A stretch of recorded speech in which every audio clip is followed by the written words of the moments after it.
las construcciones que hacemos con eso y cómo lo que nos posibilita llevar a cabo, digamos, las acciones que tenemos y las cosas.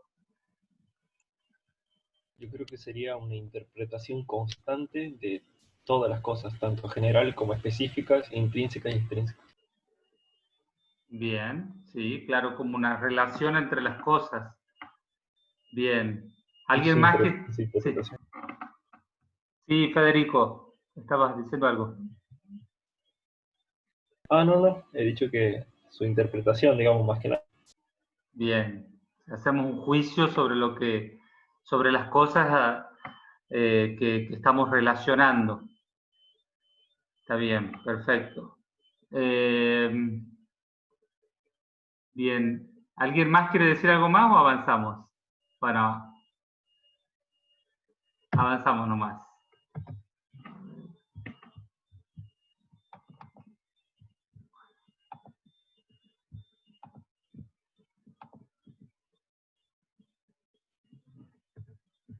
Bueno, pensamiento es una acción, ¿no? Es la acción de pensar, y cuando uno habla de pensar, como decían bien ustedes, se trata de relacionar diferentes cosas. Cuando decimos que hacemos sinapsis, también, digamos, estamos hablando del correlato orgánico de la unión de dos neuronas o de más neuronas, en donde se genera algo nuevo, ¿no? Un pensamiento nuevo, una relación. Ya no estamos hablando de dos elementos separados, sino de una unión entre esos dos elementos y que cada uno lo une de diferentes maneras, ¿no? Y las funciones permitirnos actuar con referencia a lo que está distante en el tiempo y espacio, o sea, todo lo que no está presente. Los animales ven, por ejemplo, un predador y actúan, pero lo hacen como instintivamente. Nosotros lo que podemos hacer es incluso recrear esa escena fuera del momento en donde estamos, digamos, en donde no estamos frente al elemento, a la situación que nos está premiando. Por ejemplo, el encuentro con una situación de riesgo, con un predador, bueno, la podemos reproducir en nuestra cabeza. A la vez, digamos, el poder anticipar determinadas cosas nos permite planificar, prever, reflexionar, volver sobre esa situación y prevenir, por ejemplo, un nuevo encuentro con el predador, con una situación de riesgo, ¿no? Y es un trabajo cerebral en la forma de operación, o sea, es una cuestión interna, va trabajando en nuestra cabeza y esto se hace solamente despierto, para contrarrestar a lo que pasa en el sueño. El sueño no es un pensamiento, sino que son una serie de representaciones que se van condensando y van perdiendo cierta lógica. Por eso es que aclaramos que el pensar es en un sujeto despierto, ¿sí? Como recién decía el compañero, es un establecimiento de relaciones. O sea, relacionamos diferentes conceptos, ¿no?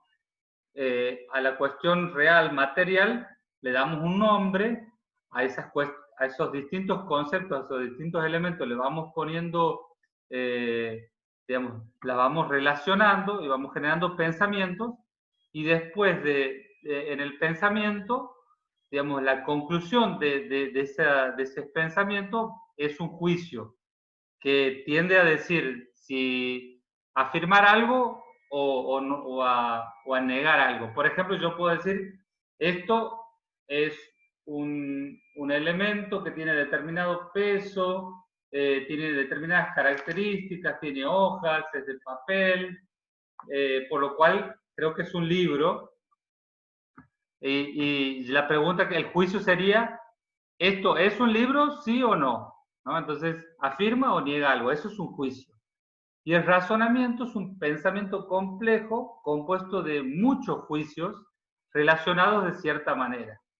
¿Sí? Esto es un poco para descomponerlo y ir definiendo, dando algunas definiciones importantes. La otra cosa es, ¿cómo sabemos qué es la verdad? ¿No? Y esta es otra pregunta que se las devuelvo a ustedes y los voy a hacer trabajar hoy. ¿Qué es la verdad para ustedes?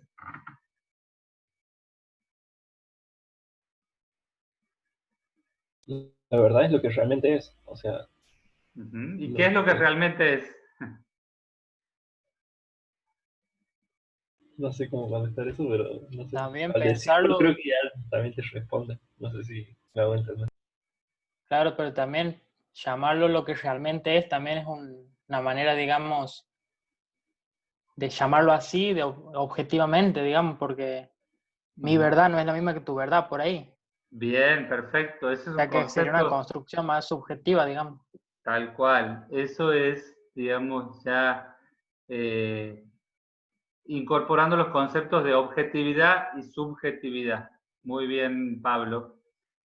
¿Alguien más Y que... también de perspectiva, Ajá, bien. A ver, explícalo un poquito más. ¿Qué quieres decir con el tema de la ¿no? perspectiva? Punto de vista. De distintos puntos de vista Ujú. pueden surgir varias verdades. Bien, bien, perfecto. Por Creo que ejemplo, es algo también trillado, no sé, calculo que la mayoría ha visto. Si puedo, voy a rayar aquí su diapositiva. sí. El hecho de algo así, por ejemplo. Si yo me paro aquí, Ujú, estaría viendo un 9, ¿que no? Pero si me ujú. paro aquí, estaría viendo un 6. Y esa Perfecto, es como la dicotomía que siempre se da perfecto, en sí. cuanto a lo que ha dicho mi compañera de perspectivas.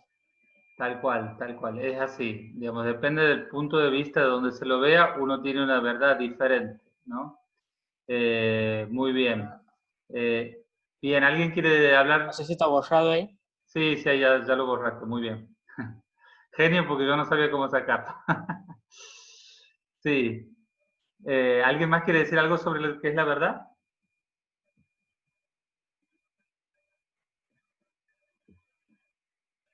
Bueno, pasamos a la siguiente. Ahí vamos a traer una serie de autores que hablan sobre la verdad, porque, digamos, un tema de muchísima discusión, ¿no? Hablamos de la verdad, de la posverdad, un tema tan actual, creo que interesante, ¿no? Para la mayoría.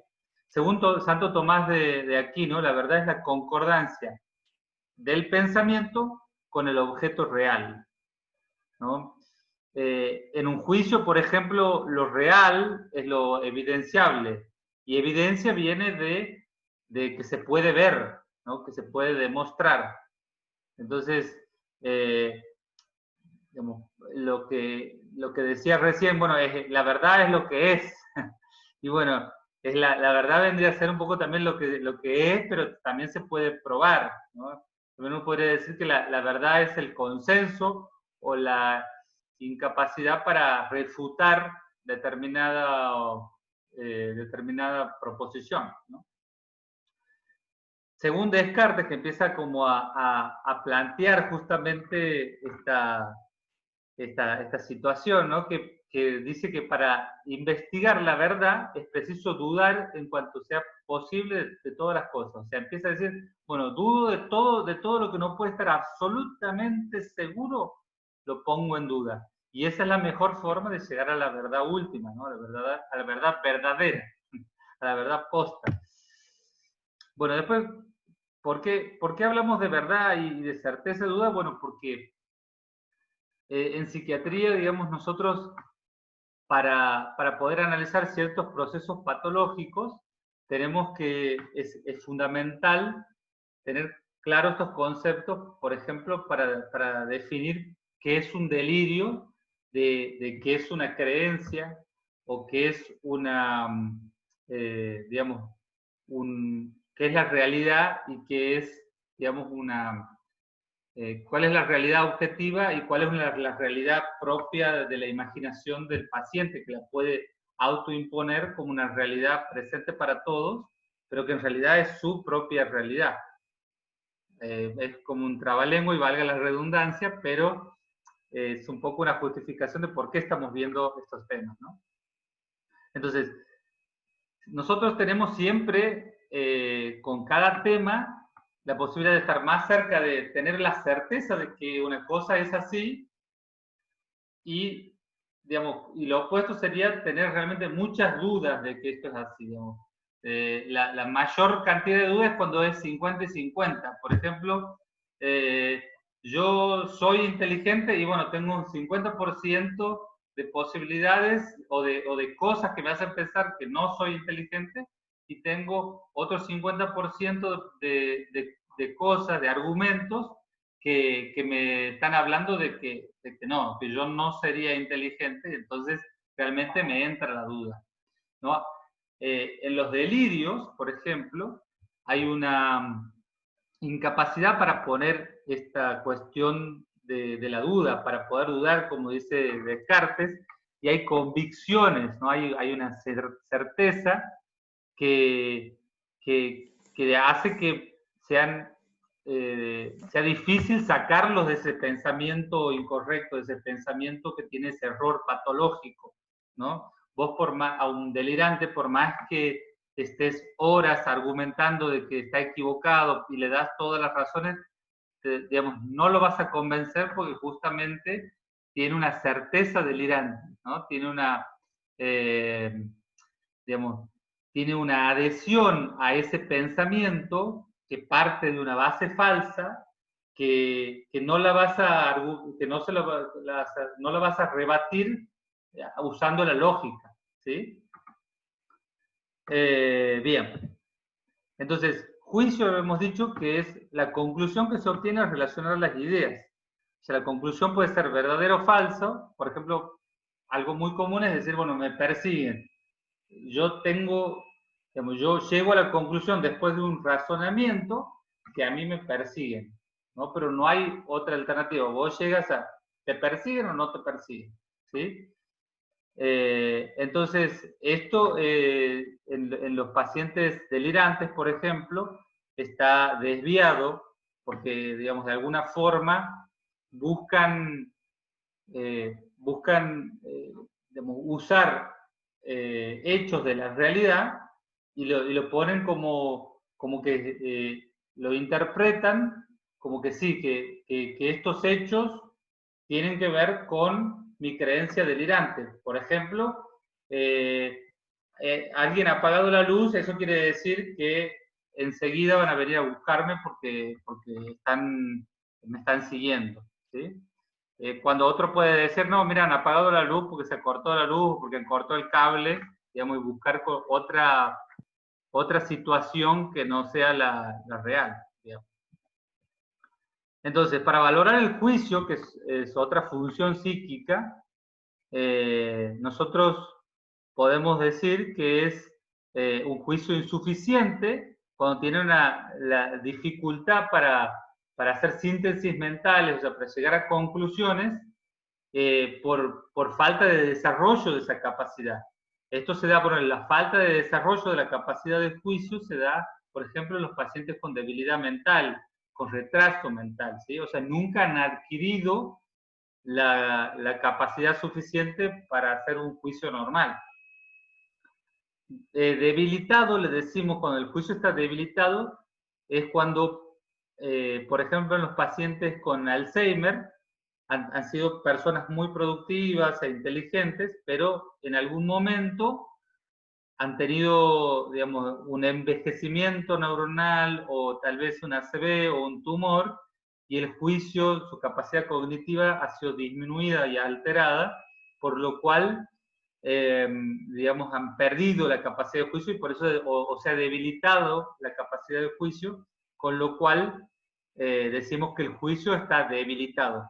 O sea, esto es lo mismo que cuando ustedes hacen en semiología la cuestión de decir abdomen, plano, blando, depresible, no dolorosa la palpación. Bueno, nosotros cuando describimos juicio, decimos, bueno, el juicio está insuficiente, el juicio está debilitado, o está suspendido, o está desviado. Seguimos la siguiente, suspendido. Es cuando es secundario un trastorno de la conciencia. Conciencia hemos visto la semana pasada y tiene que ver con la capacidad para sintetizar la experiencia sensible en un momento puntual, ¿no? Por ejemplo, en un síndrome confusional, el trastorno, por ejemplo, la deshidratación o la infección o el trastorno, digamos, cualquier enfermedad que me genere, digamos, un síndrome confusional, me va a generar un problema de conciencia que tal vez es transitorio, y entonces nosotros decimos que el juicio está suspendido, ¿sí? Y decimos que está desviado cuando digamos, una carga afectiva, un proceso patológico, está interfiriendo y está inhibiendo el juicio y le impide su correcto funcionamiento, como pasa con la psicosis, como pasa con las personas delirantes, ¿sí? Bueno, ahora la pregunta es, ¿cómo influye lo afectivo en el pensamiento?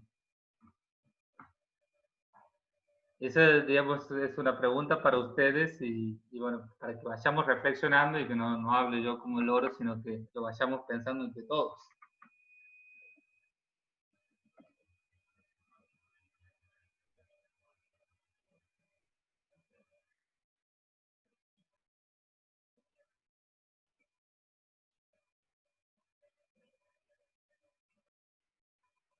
¿Influye o no? Ahora hagamos un juicio. ¿Lo afectivo influye? Para mí sí. Sí. Sí, sí influye, por ejemplo, ante emociones fuertes puede nublar el pensamiento, puede bloquearlo. Muy bien. ¿Gerardo? Sí, también, y aparte, todo lo que es de lo afectivo, más si es referido a una persona en especial, digamos, por ejemplo, me están siguiendo, si yo conozco a la persona que viene detrás mío, o que pienso que viene detrás mío, si yo ahora tengo un cariño, no pienso que me está siguiendo, y capaz que sí me está siguiendo. Entonces, es como que sí afecta, digamos, el pensamiento que tomo a partir de lo afectivo que tengo para con alguien o para con algo, digamos. Muy bien. Profe, Sí, Tamara. también podría afectar, por ejemplo, cuando la persona está con miedo, como decía, bueno, como lo que había publicado en la plataforma, que en muchos casos el miedo te paraliza. Y en este caso te paralizaría en todos los sentidos y, por ejemplo, tampoco te dejaría llevar a cabo este proceso del pensamiento. Tal cual, perfecto, sí. Muy interesante los tres aportes.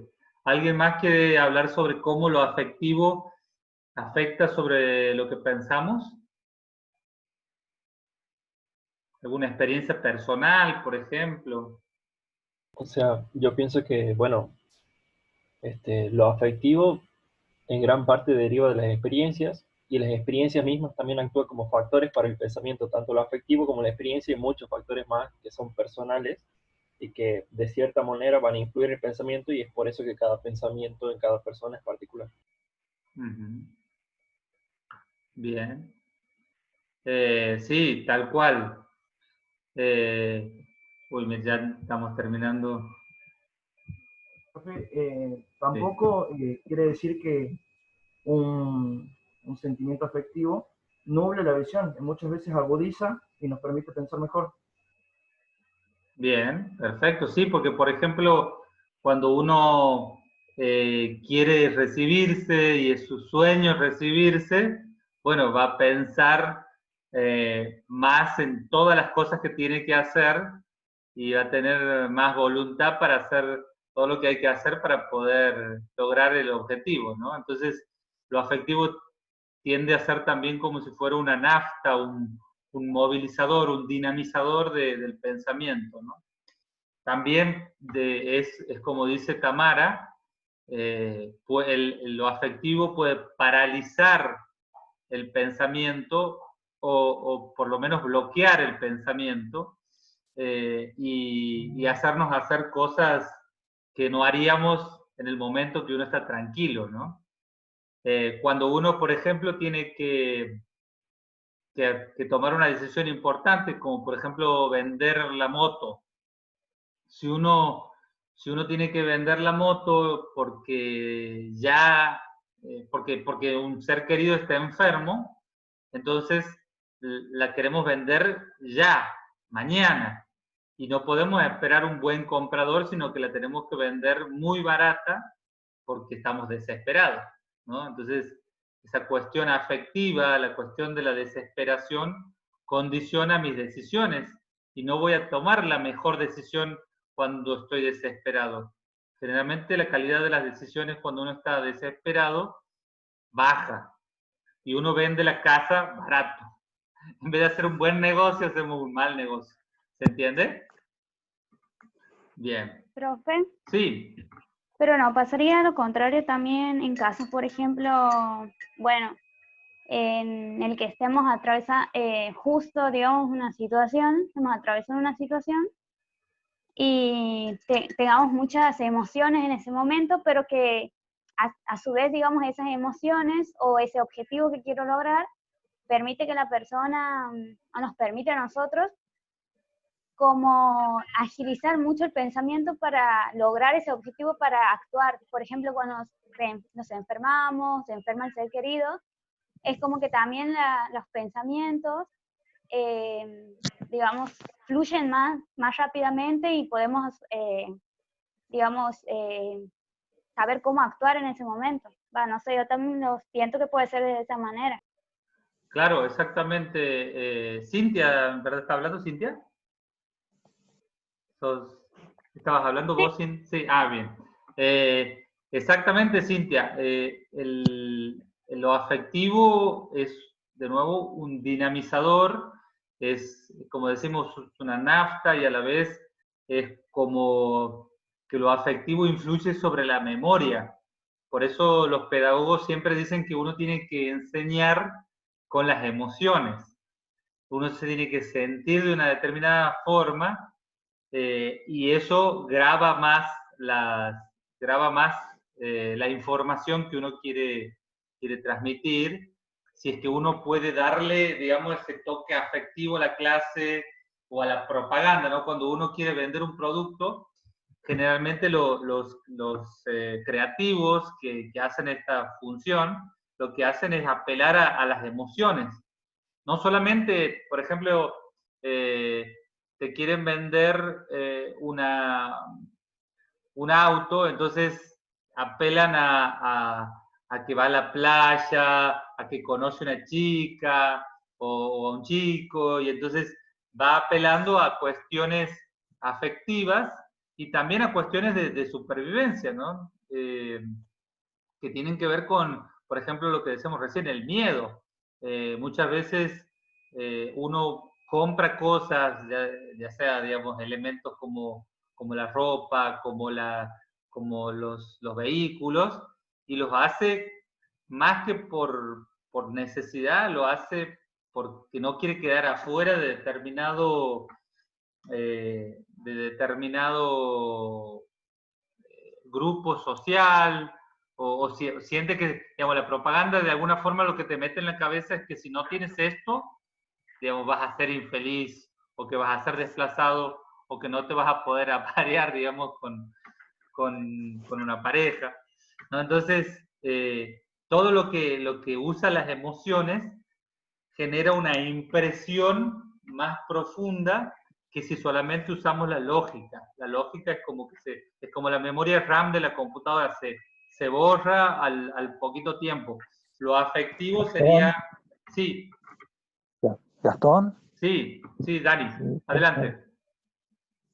Mira, estamos hablando cómo la afectividad influye en el pensamiento.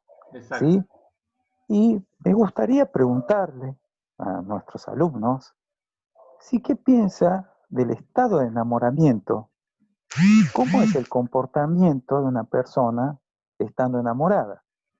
Ponele que se ha conocido a alguien en el día de ayer. ¿Cómo es el rendimiento en la persona enamorada, recientemente enamorada? ¿Cómo es el rendimiento académico o el rendimiento laboral?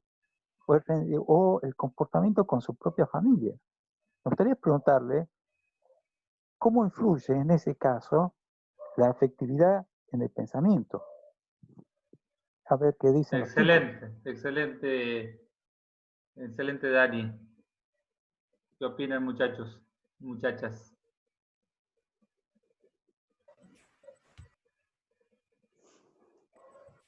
Profe. Creo que, bueno, por algo se usa la famosa frase de cabecita de enamorada o cabecito de enamorado.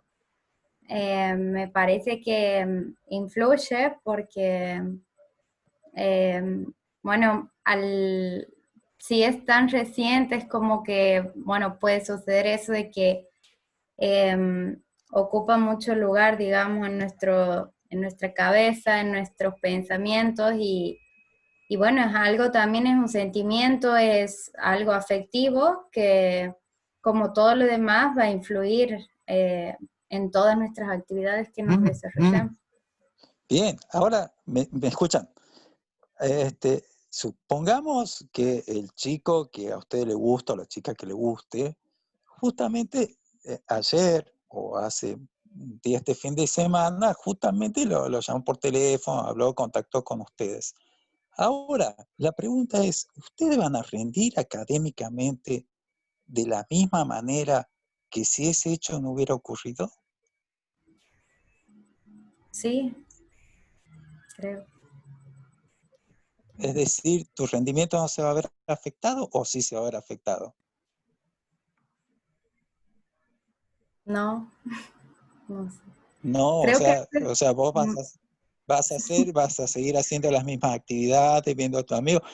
A ver, una pregunta, Pensémoslo al en revés, realidad, Dani, pensémoslo al revés. Por sí, ejemplo, alguien que ha tenido novia o novio, así en serio, de esos de meses o años, que justo una semana antes de rendir, lo encuentra al novio o a la novia con otra persona.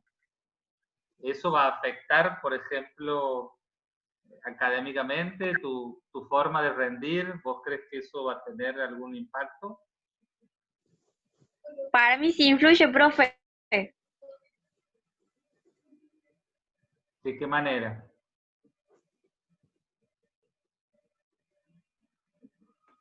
Negativo, porque si, por ejemplo, esa pareja ha discutido y vos no te vas a poder concentrar mucho, que digamos, ahí más tu está. cabeza va a Chicos, se va a cortar en cualquier momento y ya les mando otro enlace, ¿sí? Para que nos juntemos de nuevo porque ya tenemos menos de un minuto, ¿sí?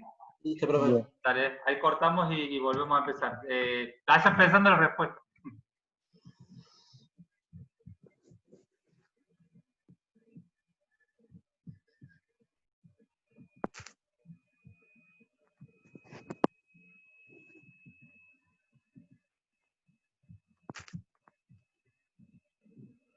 Voy a cortar.